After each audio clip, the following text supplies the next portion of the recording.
de amor e de imensa bondade, com voz de júbilo vinde aclamai, com coração transbordante de graças, seu grande amor todos vinde louvai. Do céu na terra, que maravilhas vai operando o poder do Senhor, mas seu amor aos homens perdidos das maravilhas é sempre a maior. Já nossos pais nos contaram a história de Deus falando com muito prazer, que nas tristezas, nos grandes perigos, Ele os salvou por seu grande poder. No céu, na terra, que maravilhas vai operando o poder do Senhor, mas seu amor aos homens perdidos das maravilhas é sempre a maior. Hoje também nós bem alto cantamos que as orações Ele nos atendeu. Seu forte braço que é tão compassivo, em nosso auxílio Ele sempre estendeu. No céu, na terra, que maravilhas vai operando o poder do Senhor, mas seu amor aos homens perdidos das maravilhas é sempre a maior.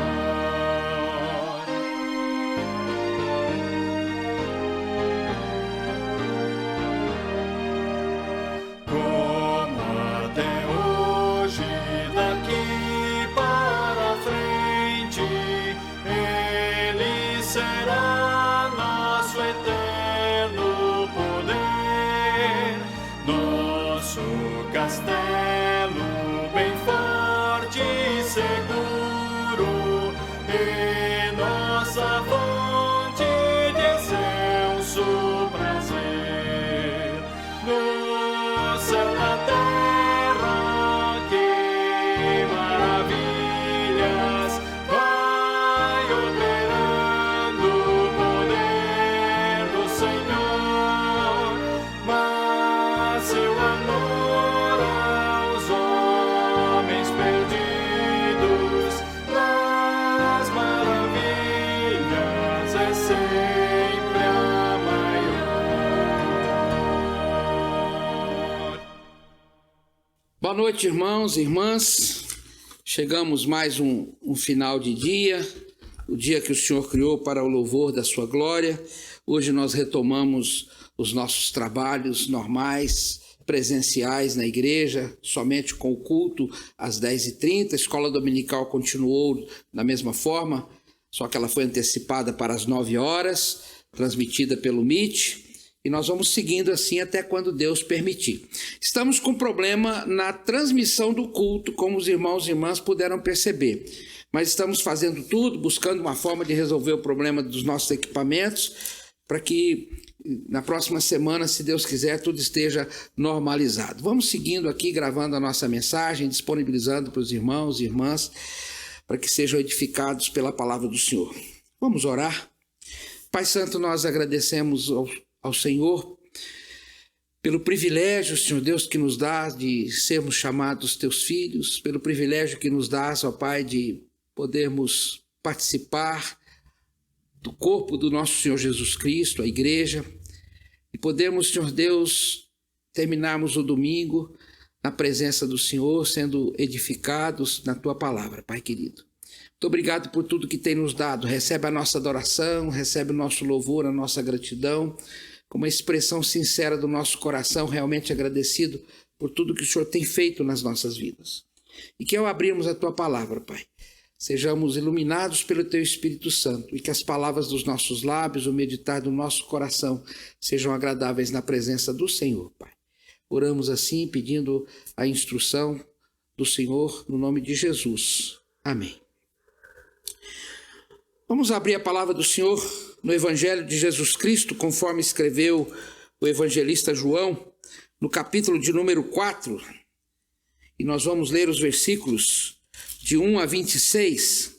É um texto que nós conhecemos, é um texto muito edificante e que nos desafia a vermos alguns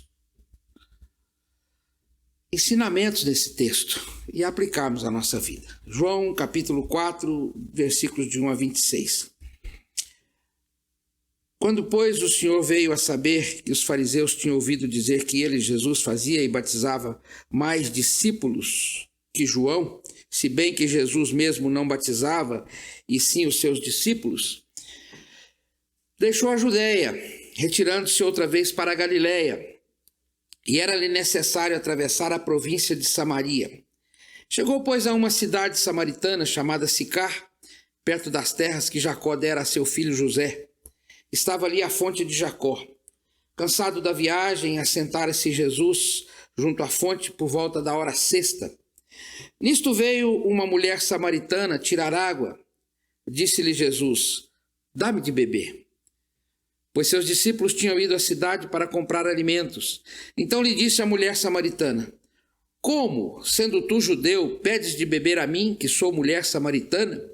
Porque os judeus não se dão com os samaritanos.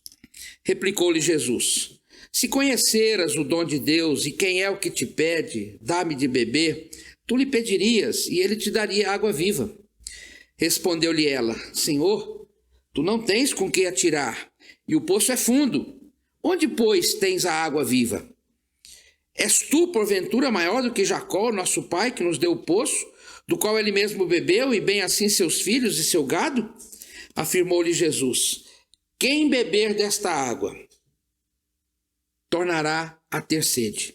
Aquele, porém, que beber da água que eu lhe der, nunca mais terá sede. Pelo contrário, a água que eu lhe der será nele uma fonte a jorrar para a vida eterna. Disse-lhe a mulher: Senhor, dá-me dessa água, para que eu não mais tenha sede, nem precise vir aqui buscá-la. Disse-lhe Jesus: vai, chama teu marido e vem cá. Ao que lhe respondeu a mulher: não tenho marido.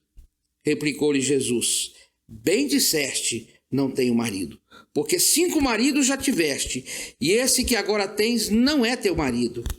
Isto disseste com verdade. Senhor, disse-lhe a mulher, vejo que tu és profeta. Nossos pais adoravam neste monte, vós, entretanto, dizeis que em Jerusalém é o lugar onde se deve adorar. Disse-lhe Jesus: mulher, podes crer-me que a hora vem, quando nem neste monte, nem em Jerusalém adorareis o Pai. Vós adorais o que não conheceis, nós adoramos o que conhecemos, porque a salvação vem dos judeus. Mas vem a hora, e já chegou, em que os verdadeiros adoradores adorarão o Pai em espírito e em verdade, porque são estes que o Pai procura para seus adoradores. Deus é espírito, e importa que os seus adoradores o adorem em espírito e em verdade. Eu sei, respondeu a mulher, que há de vir o Messias chamado Cristo. Quando ele vier, nos anunciará todas as coisas. Disse-lhe Jesus: eu sou, eu que falo contigo. Eu fico impressionado, queridos irmãos e irmãs, com o que está acontecendo nesses últimos dias. Eu tenho repetido isso várias vezes. desses domingos que nós estamos compartilhando a palavra do Senhor. Durante essa semana que passou, eu resolvi fazer uma pesquisa na internet sobre o tema espiritualidade. E confesso que fiquei pasmo com o que eu encontrei. Os temas são os mais variados, só para citar alguns.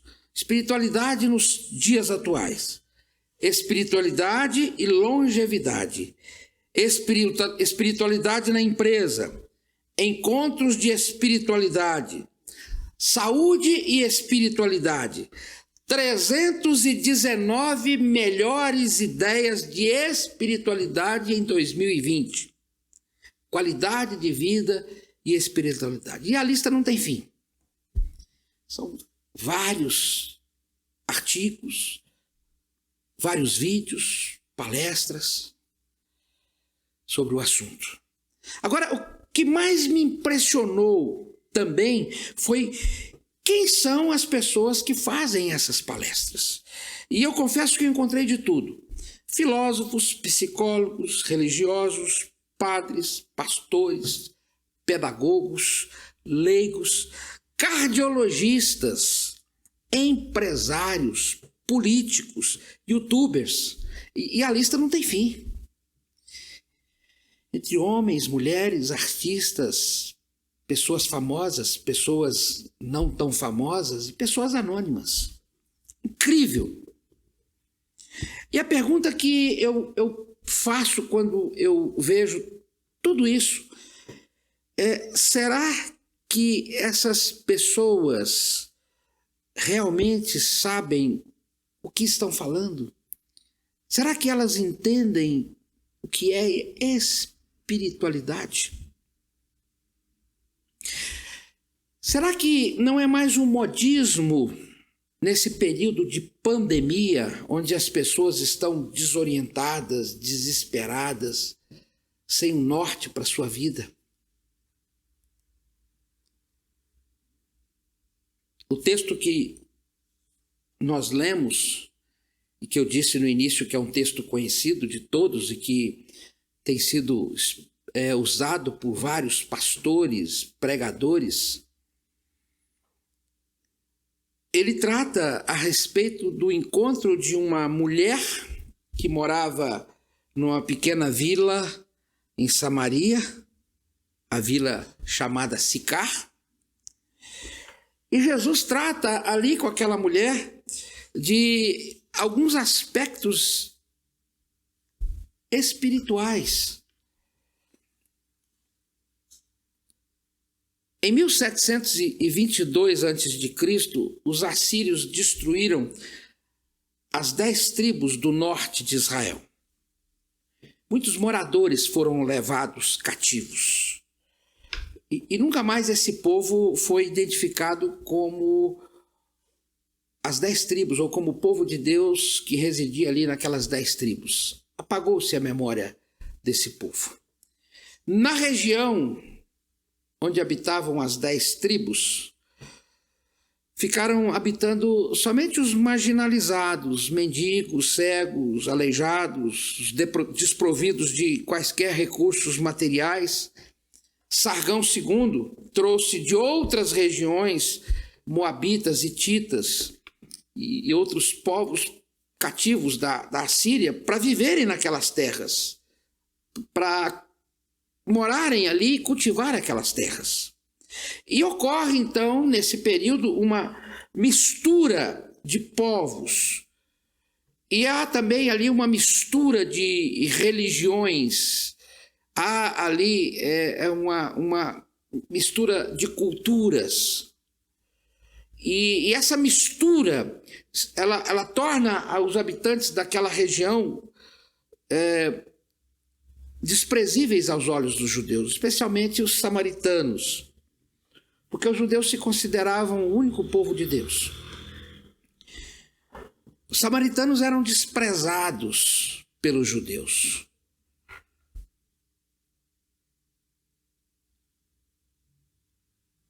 E Jesus se dirige da Judéia para a Galiléia, tendo que passar ali por aquela região de Samaria, onde os samaritanos habitavam. O texto diz, quando o Senhor veio a saber que os fariseus tinham ouvido dizer que ele, Jesus, fazia e batizava mais discípulos do que João, se bem que Jesus mesmo não batizava, e sim os seus discípulos, deixou a Judéia, retirando-se outra vez para a Galiléia, e era-lhe necessário atravessar a província de Samaria. Era caminho obrigatório. E quando ele chega na cidade de Sicar, ele então para ali, perto ou junto ao poço que fora feito por Jacó. Cansado da viagem, Jesus se assenta ali, era a hora sexta, como o evangelista relata, ou seja, era meio-dia, hora do almoço. Eles foram até a cidade, até o vilarejo, comprar comida. E Jesus ficou assentado ali à beira daquele poço. Jesus sabia claramente que ali naquele poço ele teria um encontro que mudaria a vida de uma mulher. Ele sabia que ali, precisamente ali, ele encontraria uma mulher doente do espírito. Uma mulher ferida nos seus sentimentos. Uma mulher que o espírito agitava-se em busca de uma solução para a sua existência sofrida, para a discriminação que ela sofria na sociedade na qual ela estava inserida. Não era hora de ir ao poço. Todas as mulheres já tinham ido ao poço buscar água. Geralmente as mulheres de boa reputação andavam em grupos e elas iam mais cedo buscar água, porque aquele horário era o horário em que elas deveriam colocar à mesa a comida para sua família. No entanto, aquela mulher vai num horário em que ela teria certeza que não encontraria ninguém e que não sofreria o desprezo e não seria motivo de chacota, de zombaria das outras mulheres. Só que ela se encontra com Jesus ali naquele poço. E é nesse contexto que eu gostaria que nós olhássemos para o texto e víssemos como Jesus revela dois problemas daquela mulher samaritana. O primeiro problema que Jesus vai revelar no diálogo com aquela mulher é um problema com relação à sua existência, aquilo que nós chamaríamos de problema existencial. São aquelas perguntas que geralmente nós fazemos, do porquê. Por que eu nasci? Por que eu estou aqui? Há sentido na vida? Mas vejamos o texto. O texto diz que ao se aproximar para tirar água do poço, a mulher ela vê um homem. E ela jamais poderia imaginar que naquele lugar ela encontraria alguém. Porque com certeza ela fora várias vezes aquele poço naquele mesmo horário e nunca encontrou ninguém. Mas também não poderia imaginar que naquele lugar aconteceria algo que mudaria completamente a sua existência. Ela viu aquele homem, o texto diz que ela viu. E ela atentou para a situação dele, para os trajes dele, para a maneira dele agir. E quando ele começa o diálogo com ela, ela simplesmente diz: vejo que tu és judeu.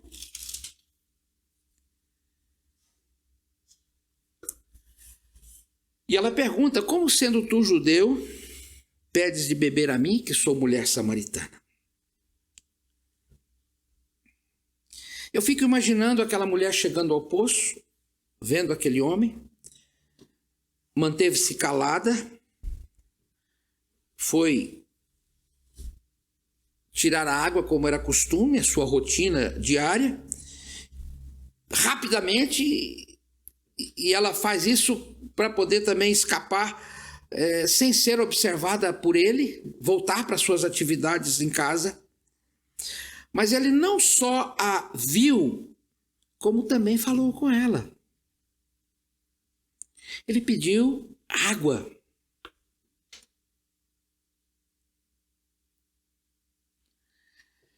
O homem que ali estava conhecia muito bem quem ela era. E no diálogo a seguir ele iria revelar qual era o problema que a estava atormentando.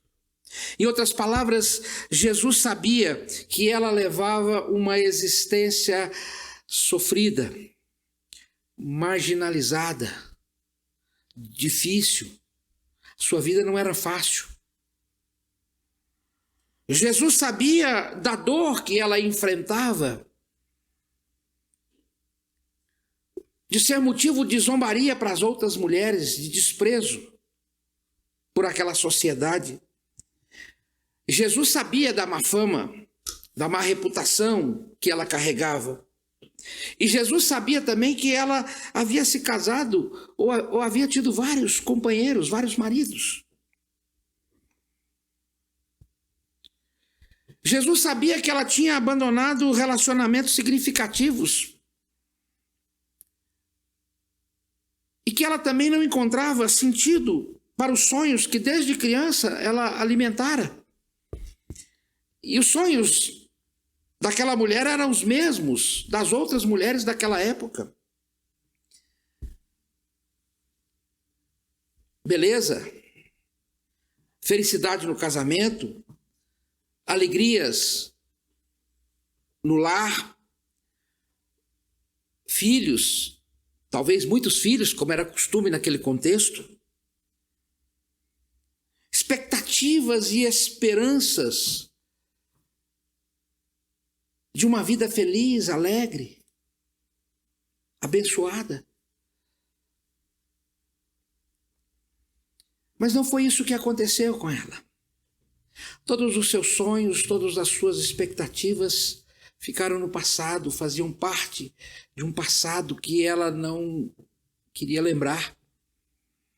Ela agora se encontrava ali, doente na alma, ferida, machucada, desprezada e só. E Jesus começa a comunicação com ela de uma forma muito simples. Ele pede água. Disse-lhe Jesus: dá-me de beber, pois seus discípulos tinham ido à cidade para comprar alimentos. Vejam, queridos irmãos, queridas irmãs, o pastor das nossas almas inicia ali um processo de cura na vida daquela mulher. Mas ele revela, em primeiro lugar, a sua própria necessidade. Ou seja, ele estava com sede. Jesus teve sede. Dá-me de beber. E ela se assusta, porque jamais um judeu falaria com um samaritano, e muito menos se esse samaritano fosse uma mulher. Jamais um judeu pediria qualquer coisa para um samaritano, muito menos para uma mulher samaritana. Quem sabe naquele momento 1000 pensamentos tenham passado pela sua cabeça. Naquele momento, talvez, quem sabe, toda a sua existência dura, sofrida, passou pela sua mente, passou diante de si. Ela viu a dura história de abuso a qual ela fora submetida, e certamente ela pensou que o homem ali parado à sua frente sabia quem ela era, e talvez estivesse iniciando um diálogo com intenções escusas na mente. Quem sabe naquela hora passou pela cabeça, pelos pensamentos, pela mente daquela mulher, que Jesus queria algo mais além do que um simples copo de água. Eu fico imaginando, 1000 pensamentos passaram pela mente daquela mulher acerca do que realmente Jesus estava querendo, quais eram as intenções do coração do nosso Senhor Jesus Cristo. E ela responde: como? Sendo tu judeu, pedes de beber a mim, que sou mulher samaritana?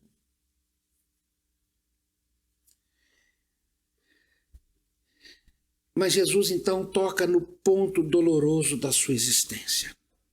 Jesus revela a ela que ela tinha sede de algo maior. Respondeu-lhe Jesus: se conheceras o dom de Deus e quem é o que te pede água, que te pede dá-me de beber, tu lhe pedirias e ele te daria água da vida. Jesus mostra para aquela mulher que ela tinha uma sede muito grande.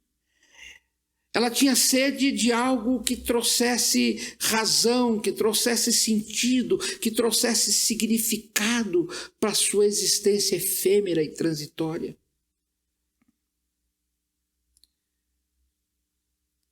Aquela mulher sentia aspiração por palavras verdadeiras de ternura.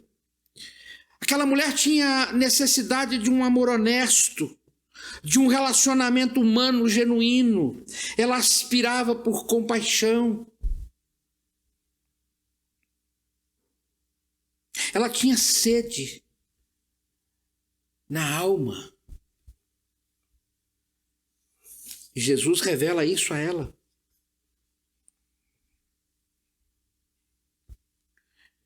Jesus revela isso.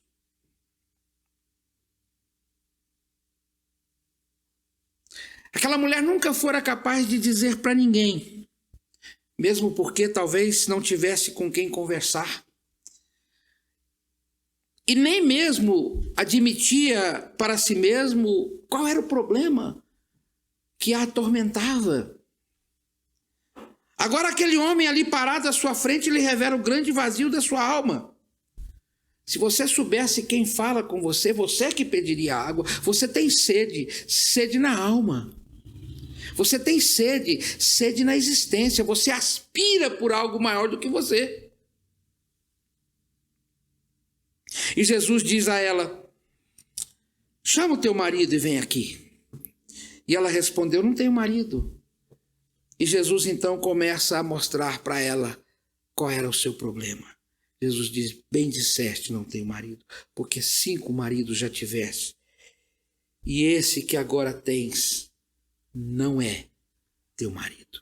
Isso disseste com verdade. O que está escondido por trás desse diálogo, queridos? O sentimento que Jesus tinha por aquela mulher. Era como se Jesus estivesse dizendo para ela: posso ver no seu rosto, nas rugas da sua face, posso ver no seu semblante a sua dor, o seu sofrimento. Muitos maridos, 5 maridos já tiveste. Você anelou por amor, você desejou ser amada e você encontrou sexo.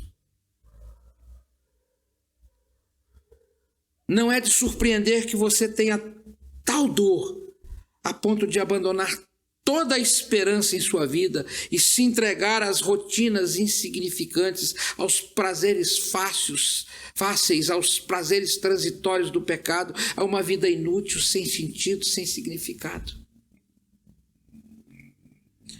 Era como se Jesus estivesse dizendo para ela: se você soubesse quem é que fala contigo, eu tenho genuíno interesse na sede da sua alma. Pela primeira vez, alguém pôde revelar tudo o que se passava no seu coração, na sua alma. E ainda assim, aceitá-la incondicionalmente como ela é, sem discriminação, sem desprezo.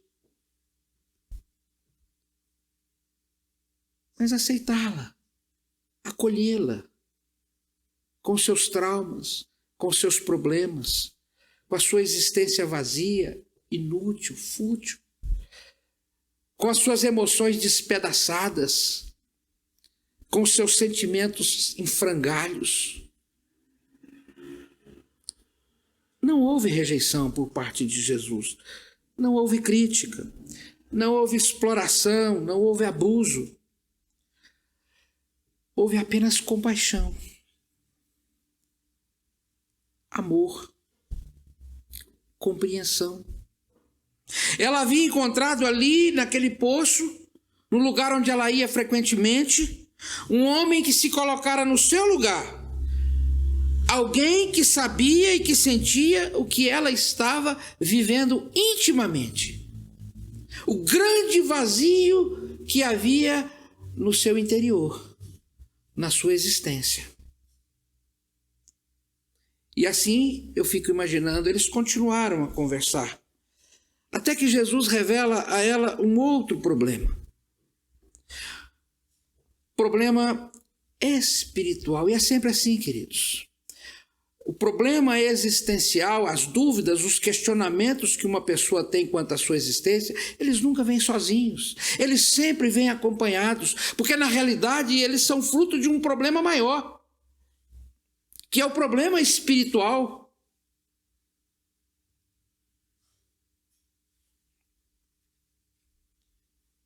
Mas há nesse momento uma mudança no tom da conversa.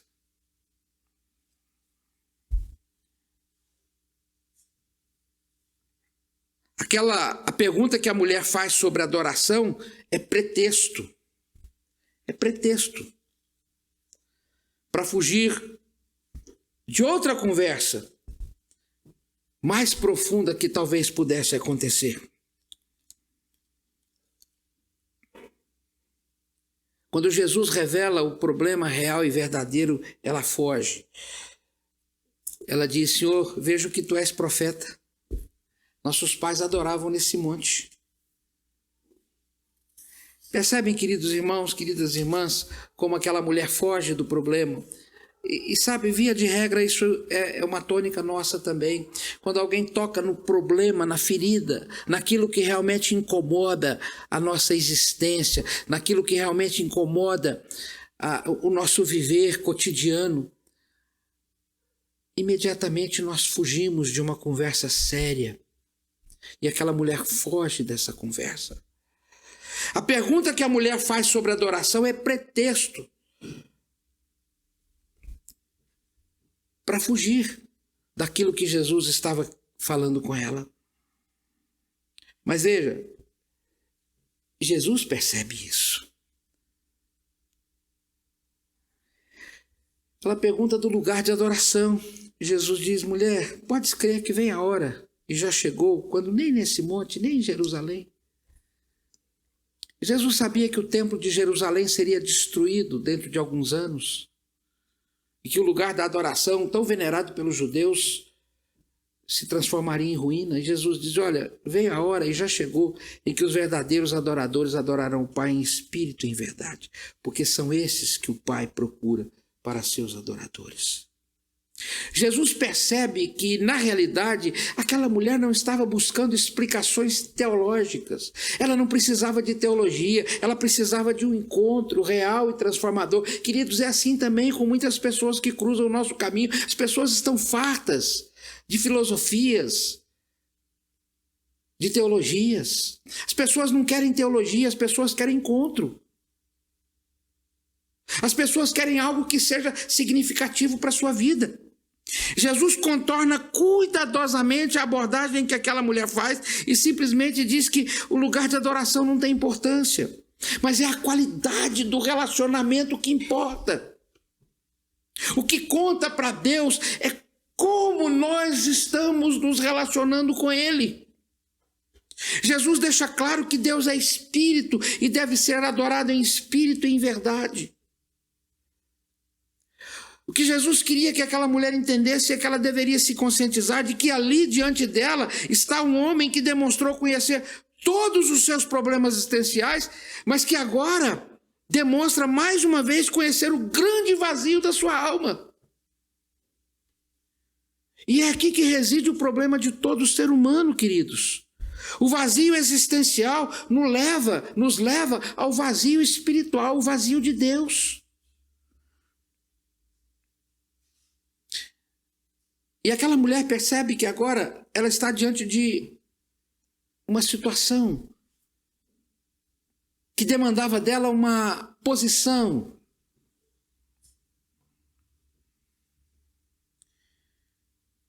Jesus mostra para ela que ele é o caminho para Deus. Quando ela diz, olha, eu sei que o Messias virá.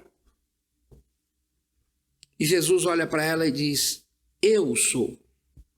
Eu que falo contigo.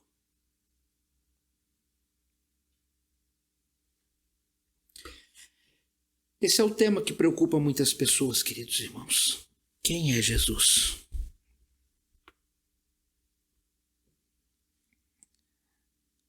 Aquela mulher tinha diante de si uma resposta para os grandes questionamentos que muitas vezes nós fazemos, que é acerca de Deus e o seu caráter.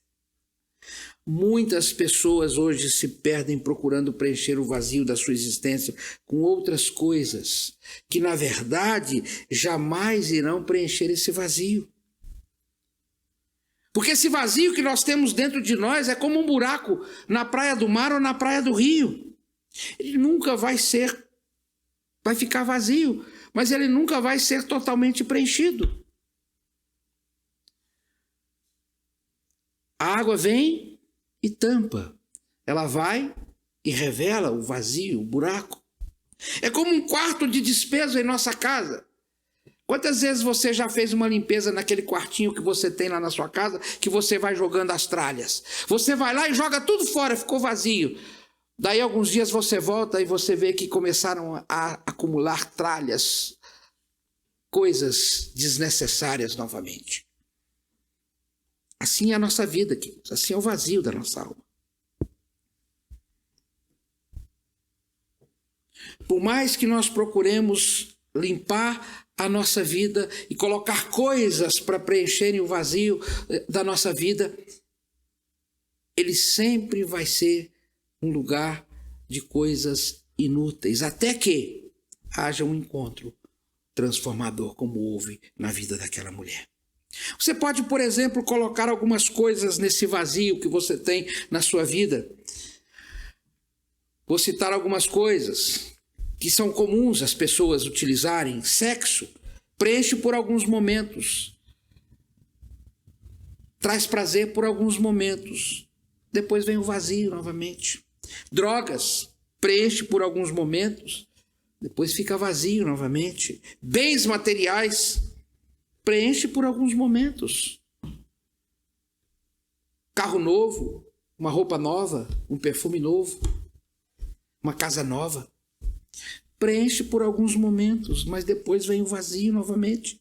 E assim nós vamos tentando colocar coisas para preencher o vazio da nossa existência, até que nós nos encontramos com Deus. E descobrimos que nós estamos colocando coisas no lugar de Deus, e essas coisas que nós colocamos jamais preencherão o vazio da nossa existência. Tudo que você tentar colocar para preencher o vazio existencial da sua alma e da falta que você tem de Deus, te satisfará por um breve tempo, mas no final das contas você vai perceber que tudo se transforma num vazio maior do que no início. Sabe por quê? Porque nada pode preencher o vazio de Deus na nossa vida.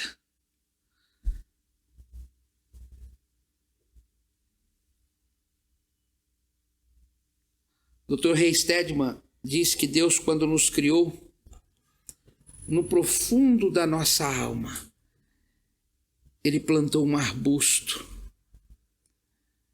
E esse arbusto só pode ser aceso com a chama do Divino Espírito Santo na nossa vida. A semelhança daquela sarça que ardia lá no deserto quando Moisés ouviu Deus falando com ele. É assim que existe na nossa alma esse arbusto que queima com a presença de Deus, porque só a presença de Deus pode chegar lá. Querido irmão, querida irmã, Deus se preocupa com cada ser humano criado à sua imagem e semelhança. De tal maneira, ele se preocupa comigo, com você, que o escritor do Evangelho de João escreveu: porque Deus amou o mundo de tal maneira que deu o seu Filho unigênito para que todo que nele crê não pereça, mas tenha a vida eterna. Esse é o propósito de Deus para a minha vida, para a sua vida, para as nossas vidas. O problema é que muitos de nós não percebemos que Deus está muito mais preocupado com a qualidade do relacionamento que nós temos com Ele do que nós. É interessante como nós levamos a nossa vida. Nós ansiamos por coisas, enquanto que o vazio da nossa existência não está nas coisas. O vazio da nossa existência é uma pessoa. Deus, Jesus, o Espírito Santo, Trindade bendita. É isso que Jesus deixou claro para a mulher samaritana. É isso que ele diz para ela. Foi isso que ele revela a ela naquele encontro. Você tem um vazio existencial, mas você tem também um problema espiritual. E o dia que você resolve o problema espiritual, você resolve o problema da sua existência. Porque quando você tiver um encontro verdadeiro, real, transformador, com aquele que virá a ser a razão da sua existência, todos os demais problemas da sua existência serão resolvidos. É isso que precisamos perceber. Estamos sempre nos esquivando e sempre nos defendendo de Deus. Mas nós precisamos urgentemente sermos confrontados nas nossas necessidades e deixarmos as tolices da nossa autojustificação e buscarmos compreender o que Deus quer de nós. Porque no fundo, queridos, a grande verdade é que nós precisamos de Jesus. Nós somos carentes de Jesus. Nós não precisamos de coisas, nós precisamos de uma pessoa, Jesus. Assim como a mulher samaritana compreendeu, nós também precisamos compreender que temos que nos atirar incondicionalmente na graça de Deus.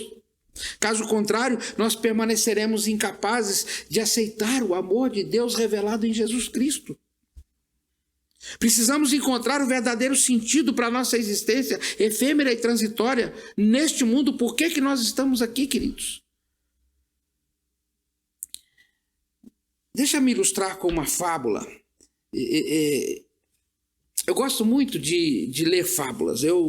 Todas as vezes que eu leio o livro As Mil e Uma Noites, eu fico maravilhado com aquelas fábulas, com aquelas histórias que são contadas por Sherazade. As Crônicas de Nárnia, ou a trilogia cósmica de C.S. Lewis, a coleção O Senhor dos Anéis de Tolkien, eu fico extasiado quando eu leio. Me impressiona a capacidade de contar histórias verdadeiras utilizando fábulas. Porque é isso, as fábulas são uma forma de ilustrar uma verdade. Alguém imaginou um diálogo entre dois pássaros.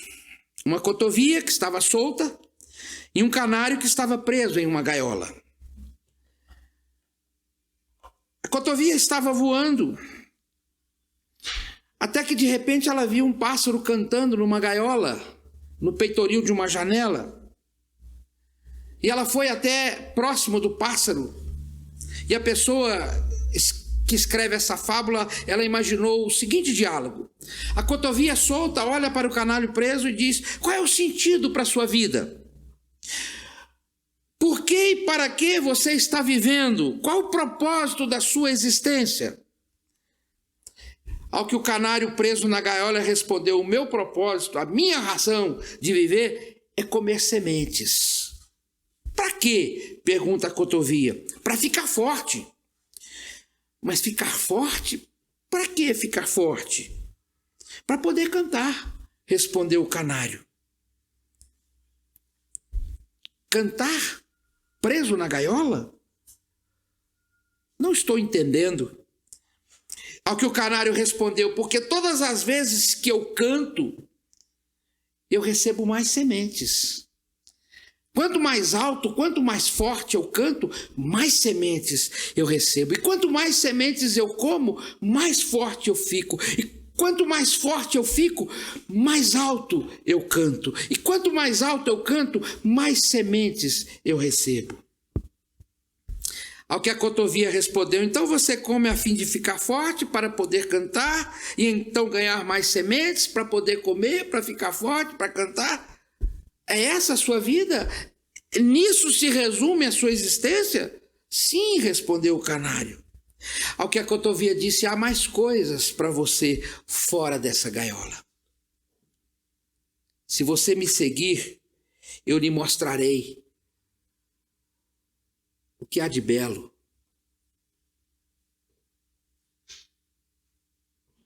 o que há de significativo na existência. Ao que o canário se recusou a fazer. E a cotovia foi embora, deixando o canário ali preso àquela vidinha inútil e sem significado. É difícil, queridos, encontrar sentido para a nossa existência em um mundo que nos aprisiona com as suas falsas filosofias, com seus prazeres efêmeros, transitórios. É difícil encontrar sentido numa vida que se reduz apenas a ter e ter. A trabalhar para ter, a ter para trabalhar. São essas coisas que nos impedem de ver o propósito maior que Deus tem para a nossa vida. Muitas vezes nós somos como o pássaro na gaiola. Perdemos o propósito, o significado, o sentido da nossa existência, porque preferimos viver uma vida medíocre, uma vida sem nenhum risco. E nos esquecemos de que, assim como Jesus trouxe alento, significado, sentido, razão para a vida daquela mulher, ele também quer fazer isso por nós. Ele também quer trazer sentido, razão, significado para a nossa existência. Deixa eu contar uma outra história e eu concluo. Essa história está num dos livros do pastor Max Lucado. É uma história que, segundo ele, verídica. Conta-se que havia numa cidade do interior uma jovem muito bonita. Ela morava com a sua mãe numa pequena cidade, numa pequena casa. O marido de Dona Maria morrera quando Cristina era criança. A jovem mãe, recusando teimosamente casar-se de novo, arranjou um emprego e criou a filha da melhor maneira que pôde. Nunca faltou nada. Viveram com a vida limitada, uma vida simples, mas sem nada faltar. E Cristina sempre dizia para a mãe que um dia ela iria para a cidade grande e que ela seria alguém e que daria conforto para sua mãe. Cristina agora era uma jovem, os piores anos já tinham passado. Mesmo ganhando pouco, o salário de Dona Maria dava para sustentar as duas com muita simplicidade. Mas Cristina entendeu que chegara a idade em que ela também podia trabalhar e ajudar sua mãe. Alguns diziam que Cristina era tão independente quanto a mãe. E Cristina sempre repetia o desejo de se casar cedo, de criar uma família. Haviam muitos pretendentes ali naquela cidade, mas ela não se decidia por nenhum deles. Ela era muito bonita. E ela tinha a capacidade de atrair os olhares dos homens, muitos candidatos. Mas ela mantinha a todos afastados. Mas ela sempre repetia o desejo de ir para a cidade grande. Ela sonhava em trocar aquela vida simples do interior por uma vida melhor na cidade grande. E sua mãe ficava assustada com essas ideias. E a sua mãe sempre dizia: lá na cidade grande, Cristina, As pessoas não conhecem você. Os empregos lá são difíceis. A vida na cidade grande é cruel. Além disso, como é que você vai viver no início lá na cidade? Certa manhã, Dona Maria acordou e não viu Cristina em casa. Ela sabia o que tinha acontecido. As roupas de Cristina não estavam. A casa estava vazia. Dona Maria pegou uma sacola, enfiou dentro roupas, pegou o resto de dinheiro que lhe sobrava e saiu correndo de casa, parou no ponto de ônibus para comprar uma última coisa, fotos. Ela parou numa daquelas máquinas que tiram fotos instantâneas, 3x4, e ela tirou várias fotos. E ela foi em direção ao Rio de Janeiro, porque ela sabia que era para lá que Cristina havia ido. Ela tinha certeza que Cristina não conseguiria ganhar dinheiro com facilidade. Ela sabia, entretanto, que ela era teimosa demais para desistir e voltar para casa. Quando o orgulho se encontra com a fome, a pessoa faz coisas que jamais pensaria em fazer.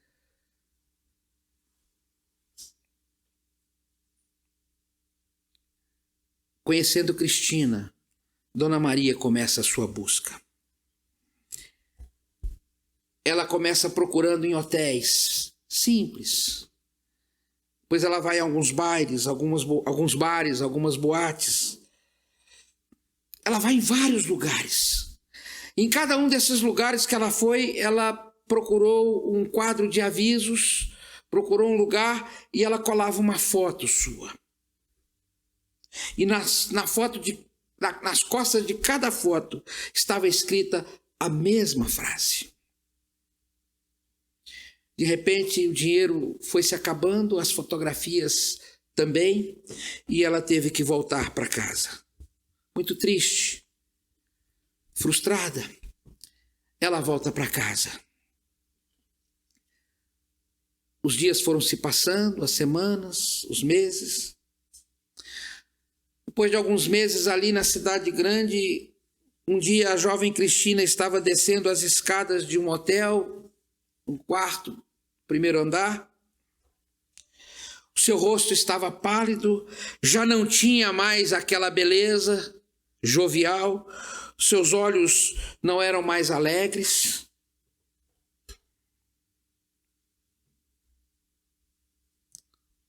O seu olhar falava de dor, de sofrimento, de medo. O sorriso se fora dos seus lábios, seus olhos se transformaram num pesadelo. 1000 vezes quisera trocar os inúmeros leitos por sua cama simples, lá no interior. Mas a cidadezinha fazia parte do seu passado, ela era orgulhosa demais para voltar, e inclusive por causa da condição em que ela se encontrava. E quando ela chega no pé da escada, ela olha e vê ali um rosto familiar afixado num quadro. Ela olhou de novo e ali estava uma fotografia da sua mãe. Os olhos de Cristina queimaram, a sua garganta contraiu-se enquanto ela atravessava o salão e pegava aquela pequena foto. E ela olha aquela foto, seus olhos se enchem de lágrimas. E ela vira a foto, e nas costas da foto estava um convite. Estava escrito: o que quer que você tenha feito, o que quer que tenha se tornado, não importa. Por favor, volta para casa. Convite da graça, convite da misericórdia, convite do reencontro. Foi o que Cristina fez.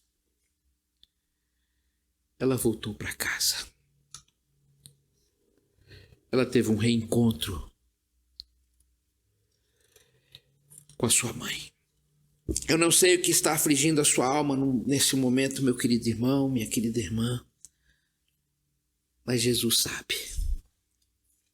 Talvez você se encontre como aquela mulher lá no poço de Samaria, com um problema existencial, e que você já tenha buscado preenchê-lo de diversas formas, com diversas coisas, mas ele está sempre vazio. Talvez você esteja com um vazio espiritual muito grande. Eu quero dizer para você, meu irmão, minha irmã, para você que está me ouvindo, que o vazio que você tem é do tamanho de Deus. Não é nem maior e nem menor do que Deus. É exatamente do tamanho de Deus. Quem sabe você está com um relacionamento quebrado com seu esposo, com a sua esposa, com seu filho, com a sua filha, com seu pai, com a sua mãe. Quem sabe você está vivendo um momento em que o seu relacionamento com o seu amigo está quebrado, ou mesmo com Deus. Eu quero dizer que Deus te conhece profundamente. Deus sabe o que vai pelo seu coração e pela sua alma. Ele sabe que o que você necessita é dele. E sabe quando você necessita. Ore a Deus pedindo ajuda para o seu problema. Faça como a mulher de Samaria. Abra o coração para Jesus num ato de fé. Pare de buscar em coisas, em pensamentos, em ideias. Entenda, compreenda que você precisa de Jesus. Eu e você precisamos de Jesus. Só de Jesus. Abra o seu coração, a sua vida para Jesus entrar. Entregue-se a Ele. Entregue-se a Ele. Entrega o teu caminho ao Senhor. Confia nele. Ele tudo fará. Vamos orar. Pai Santo, eu não sei o que se passa na vida dos meus irmãos, das minhas irmãs, das pessoas que estão ouvindo essa mensagem. Mas a única coisa que eu te peço, Pai, no nome de Jesus, é que o Senhor traga sentido, significado, razão para a existência. Pai, se alguém que está me ouvindo ainda não te conhece como Deus da sua vida, tem buscado o Senhor Deus nas vãs filosofias, nas ideias loucas, malucas, tresloucadas do mundo, ó Pai. Tem buscado o Senhor Deus em coisas materiais, mas não tem buscado na fonte verdadeira, a fonte de água viva, que é Jesus. Jesus disse para aquela mulher que se ele a conhecesse, ele que daria água para ela beber, e que a água que ele desse seria uma fonte a jorrar para a vida eterna. Pai, nós queremos conhecer melhor a Jesus. Precisamos conhecer melhor a Jesus, para que essa água da vida, ela flua na nossa existência e traga razão, traga sentido, traga significado para a nossa existência. Pai, nós precisamos de Jesus. E sabemos, ó Pai, que o dia que nos encontrarmos com Ele, nós teremos um encontro com o amor revelado na cruz do Calvário. O amor que o Senhor mesmo revela a nós, Pai. Retira, Senhor Deus, todos os empecilhos. Retira, ó Pai, tudo aquilo que nos impede de um encontro real e transformador com Jesus. Traga significado para a nossa existência, Pai. Nós te pedimos isso, no nome de Jesus. Que a graça do Senhor Jesus, que o amor eterno e insondável do nosso Deus e Pai, que as ternas e constantes consolações do Divino Espírito Santo repousem sobre vós, meus irmãos e minhas irmãs, e sobre vós permaneça até o dia glorioso do Senhor Jesus. Maranata. Vem, Senhor Jesus. Amém.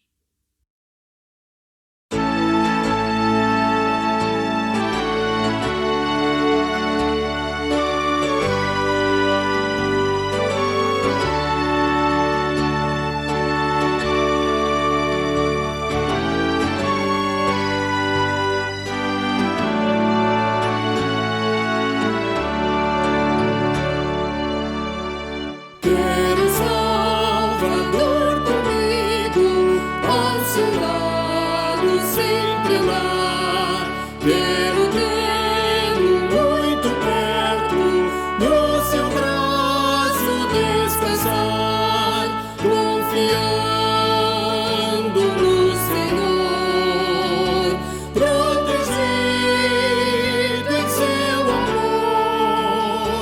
seguirei o meu caminho, sem tristeza e sem tremor. Quero um Salvador comigo, porque fraca é minha fé.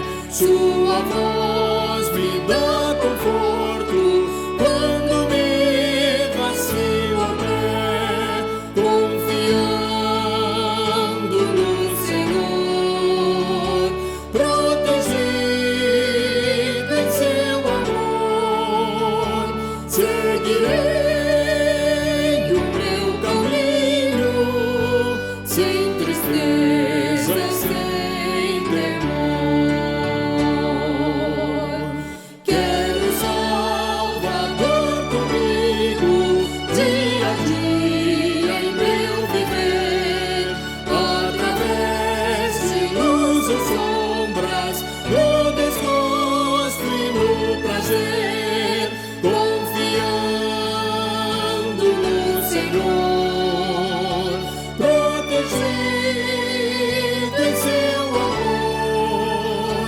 Seguirei o meu caminho, sem tristeza e sem temor.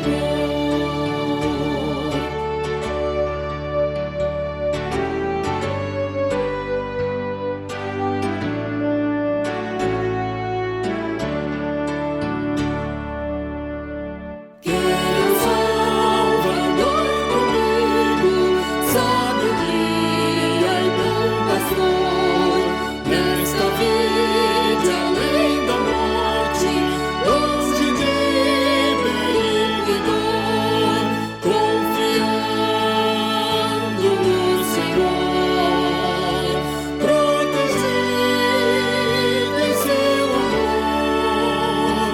Seguirei o meu caminho, sem tristeza